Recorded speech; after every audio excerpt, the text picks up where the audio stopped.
What if the most photographed woman in the world didn't die in a simple car accident, but in a carefully orchestrated plot that reached the highest levels of power? On the night of August 31st, 1997, Princess Diana, the former wife of Prince Charles and mother to the future King of England, died in a Paris tunnel. She was just 36 years old. The official story spoke of paparazzi chase, a drunk driver, and tragic misfortune. But within hours, whispers began. Within days, those whispers became roars. And nearly 3 decades later, millions still believe that the woman who threatened to reshape the British monarchy was silenced forever. The summer of 1997 marked a turning point for the House of Windsor. Diana Frances Spencer, once a shy kindergarten teacher who married into royalty at age 20, had transformed into something the royal family had never anticipated. A global humanitarian icon more beloved than the institution itself. Her divorce from Prince Charles, finalized just 1 year earlier in August 1996, had been acrimonious and public. She had given that interview to the BBC's Panorama program in November 1995, the one where 23 million Britons watched her speak of 3 people in this marriage and question whether Charles should ever be king. The palace had never forgiven her. The Queen had written a letter shortly after, essentially ordering the divorce. Diana had been stripped of her Royal Highness title but retained her apartment at Kensington Palace. She was royal family but no longer royal family. A dangerous position to occupy. That final summer, Diana had found something she'd been searching for throughout her adult life: genuine happiness. She was dating Dodi Fayed, the 42-year-old son of Egyptian billionaire Mohammed Al Fayed, owner of Harrods department store and the Ritz Hotel in Paris. The relationship was new.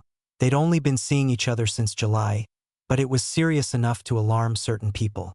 Diana and Dodi had spent the previous week cruising the Mediterranean on his father's yacht, the Jonicle, followed by swarms of paparazzi who captured them kissing, embracing, diving into azure waters. The photographs were worth hundreds of thousands of pounds. Every movement Diana made was news. Every smile was analyzed. Every relationship scrutinized. But there was more at stake than tabloid headlines.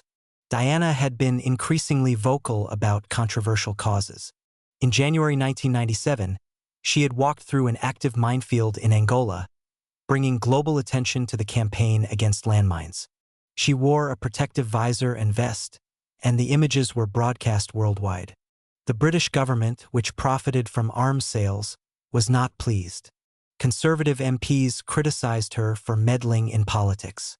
The Foreign Office issued carefully worded statements. But Diana didn't stop.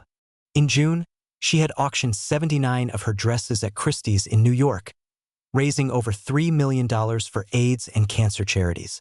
She was planning another landmine trip to Bosnia. She was becoming more than a celebrity. She was becoming a cause. Mohammed Al Fayed was another complication. The Egyptian businessman had been trying for years to obtain British citizenship, repeatedly denied despite his massive investments in the UK. He believed the establishment looked down on him for his nationality and his outsider status. His son's relationship with the mother of the future king represented something extraordinary. Potential acceptance, legitimacy, connection to the ultimate symbol of British prestige. Some whispered that Mohammed actively encouraged the romance. Others suggested he orchestrated it. The truth, as always, was likely more complex. On August 30th, Diana and Dodi returned to Paris from Sardinia. They stayed at the Ritz Hotel, owned by Dodi's father, in the Imperial Suite, a lavish apartment of gilded furniture, silk wallpapers, and chandeliers that had hosted everyone from Coco Chanel to Marcel Proust. The Ritz stands on the Place Vendôme, that perfectly symmetrical square of honey-colored stone where the world's wealthiest come to shop for jewelry at Cartier and Van Cleef and Arpels. Diana knew the hotel well. She'd stayed there before.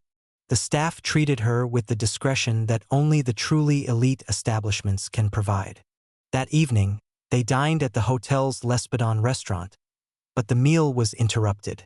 Paparazzi had gathered outside, dozens of them, cameras ready. Diana and Dodi decided to leave through the back, to return to Dodi's apartment near the Champs-Élysées.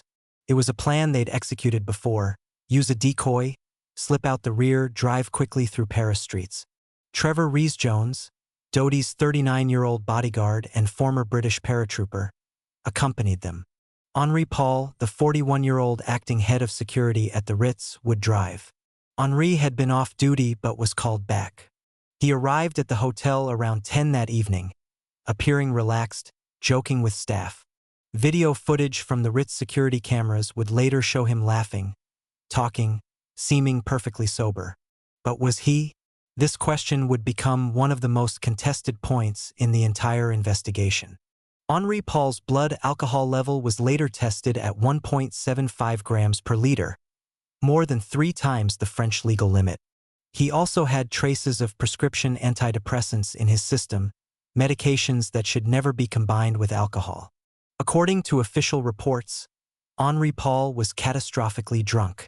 Yet the video footage showed no signs of intoxication. He walked steadily.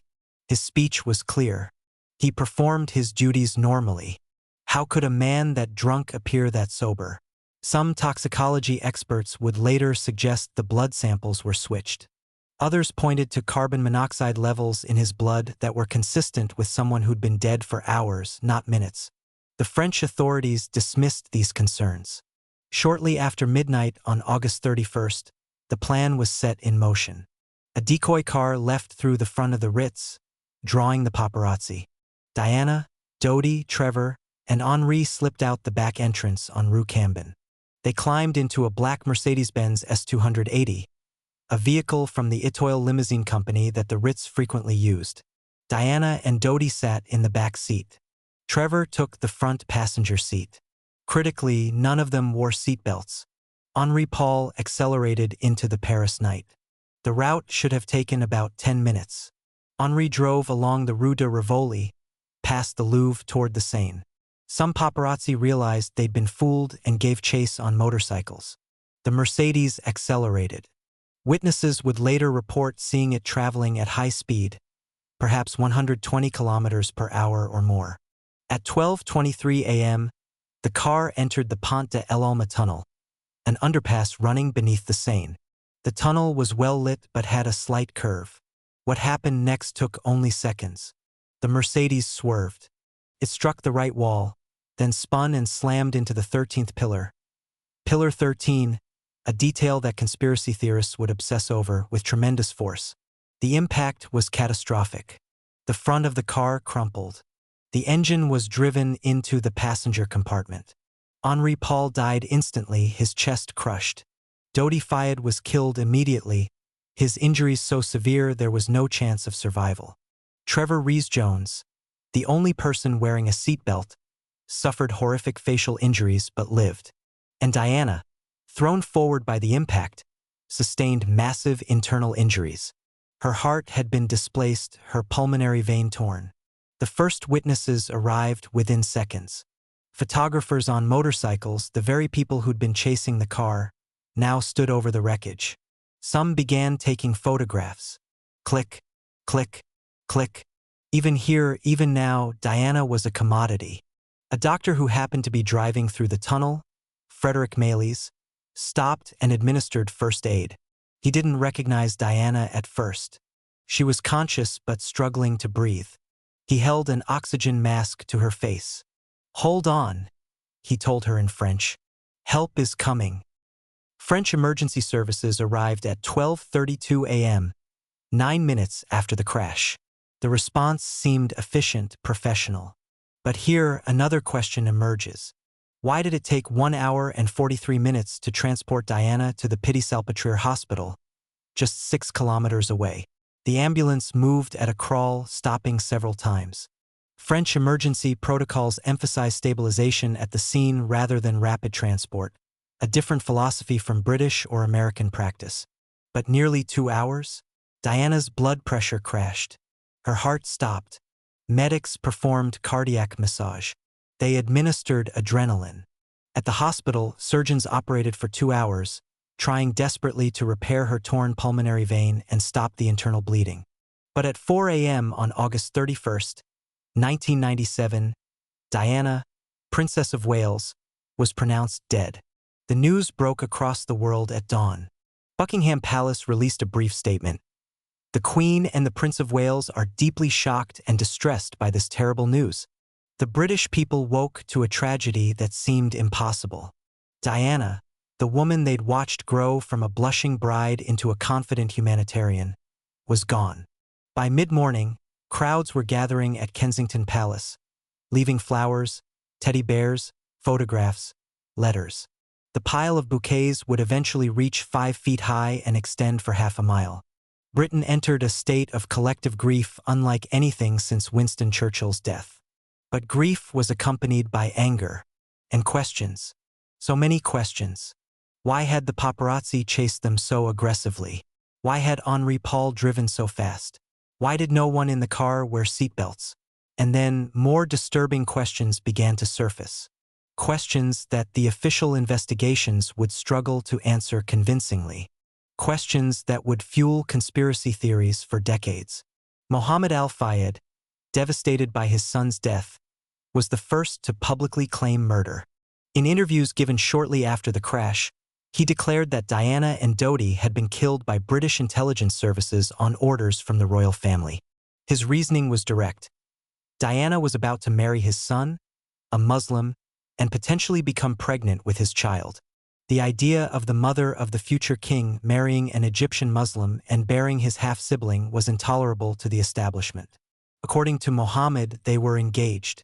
Dodi had purchased a ring from the Parisian jeweler Rapassi. The Tell Me Yes ring, on the afternoon of August 30th. Some reports suggested Dodi had proposed that evening at the Ritz. Others claimed he planned to propose later.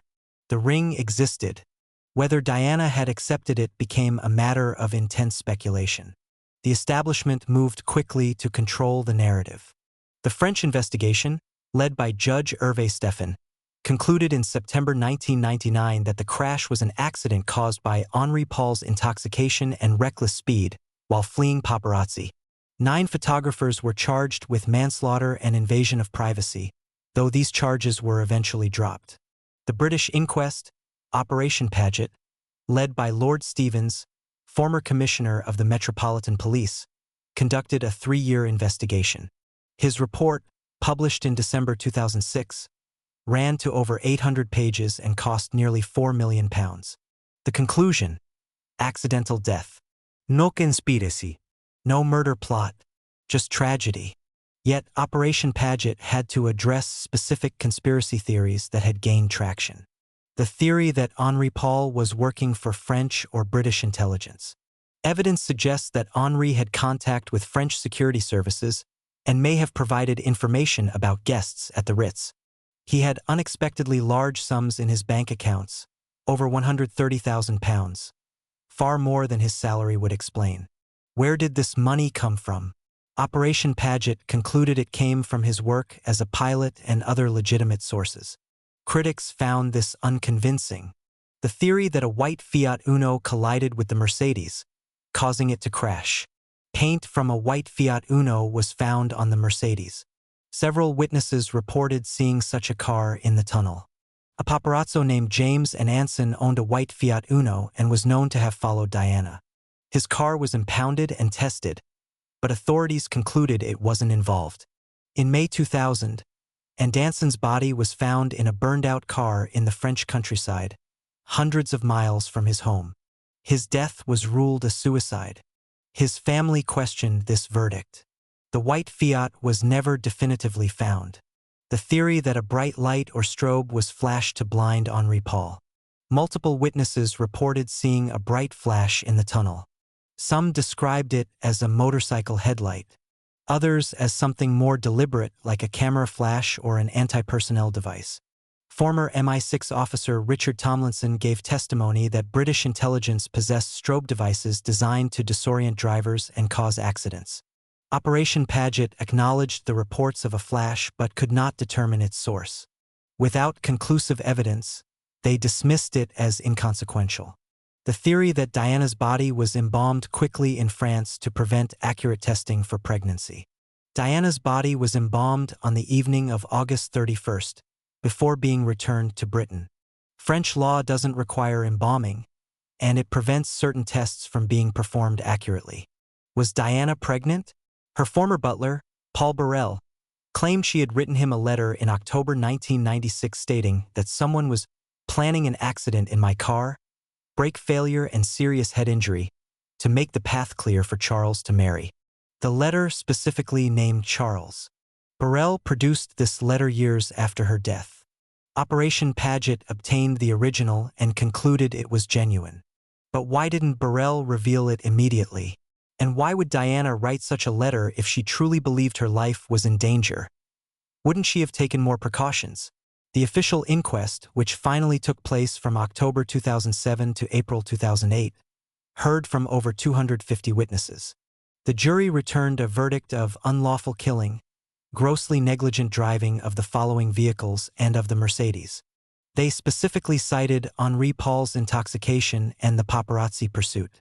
But 9 of the 11 jurors agreed with a supplementary statement that circumstances leading to the crash included the impairment of the judgment of the driver of the Mercedes through alcohol. Not unanimity, not complete confidence. Public opinion polls consistently showed that significant percentages of British and American citizens believed Diana was murdered. A 2006 poll found that 31% of Britons believed she was killed deliberately. In France and the Middle East, the numbers were even higher. People wanted to believe their princess, who'd endured a loveless marriage and found happiness at last, had been cut down by the same cold institution that had never truly accepted her. Consider the players who might have had motive. The royal family, particularly Prince Philip, Duke of Edinburgh, who reportedly despised Diana and exchanged harsh letters with her after the separation. Philip was known for his bluntness, his traditional views, his dedication to preserving the monarchy. Would he have sanctioned her death? MI6, Britain's foreign intelligence service, which had certainly conducted assassinations before, though rarely on British soil and never against someone so prominent. The arms industry and political establishment, threatened by Diana's landmine campaign and her growing political influence. She was using her celebrity for causes that cost powerful people money. Could they have seen her as a threat that needed eliminating? But consider also the simpler explanation. A drunk driver, a reckless chase, no seatbelts, a curved tunnel at high speed. Accidents happen, even to princesses, even in the most photographed moments. The desire to find meaning in tragedy, to believe that something so momentous couldn't be random, is deeply human. Perhaps the conspiracy isn't elaborate murder. Perhaps it's the uncomfortable truth that Diana died because a security officer drank too much and drove too fast. The evidence does raise troubling inconsistencies. The white Fiat that was never found. The bright flash that was never explained. The slow ambulance journey. Henri Paul's mysterious bank accounts.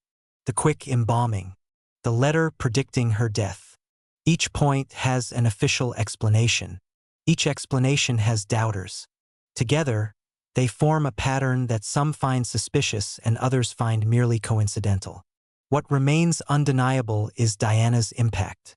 Her funeral on September 6, 1997, was watched by an estimated 2.5 billion people globally, one of the most viewed events in television history.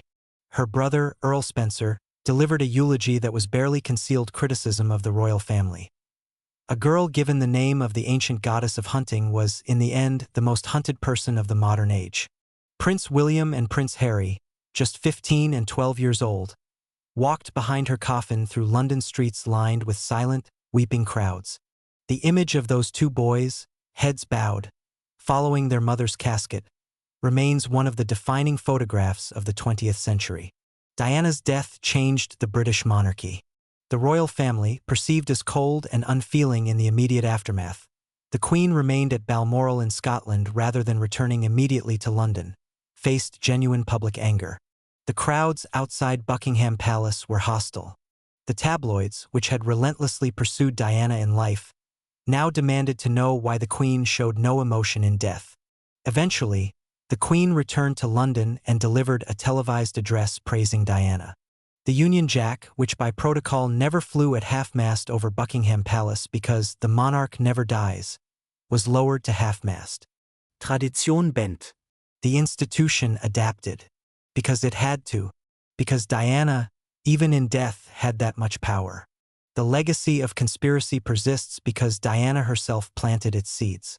That letter to Paul Burrell, her statements to friends that she feared for her life, her distrust of the establishment that had first elevated her, then destroyed her marriage, then cast her out. She knew she was vulnerable. She knew she had enemies. Whether those enemies acted on August 31st, 1997, or whether chance and alcohol wrote the final chapter, remains the question that divides believers and skeptics. Today, her sons carry forward her work. Prince William and Prince Harry have both spoken about landmines, mental health, and HIV/AIDS awareness, the causes their mother championed. They've acknowledged their mother's flaws along with her virtues, painting a picture of a complicated woman who struggled with bulimia, depression, and a desperate need for love and validation. A woman who made mistakes but tried to do good. A woman who was both manipulative and generous, calculating and genuine, fragile and remarkably strong. The 13th pillar in the Ponte El Alma tunnel has become an unofficial memorial. Despite authorities' attempts to discourage it, people leave flowers, photographs, and messages. Above the tunnel, the Flame of Liberty, a full-scale replica of the flame held by the Statue of Liberty, originally a gift celebrating Franco-American friendship, has been adopted as Diana's memorial. It wasn't intended as such, but the public claimed it anyway, covering it with tributes, love letters, and tears. Perhaps the real conspiracy isn't about how Diana died. Perhaps it's about how she lived. The conspiracy was a system that took a 19-year-old virgin from an aristocratic family, presented her as a fairy tale bride, used her to produce an heir and a spare, then discarded her when she became inconvenient. The conspiracy was a media that built her up, tore her down, sold every photograph of her pain, then mourned theatrically when she was gone. The conspiracy was a culture that demanded she be perfect, perfectly beautiful, perfectly maternal, perfectly dutiful, while offering her no genuine support when she struggled.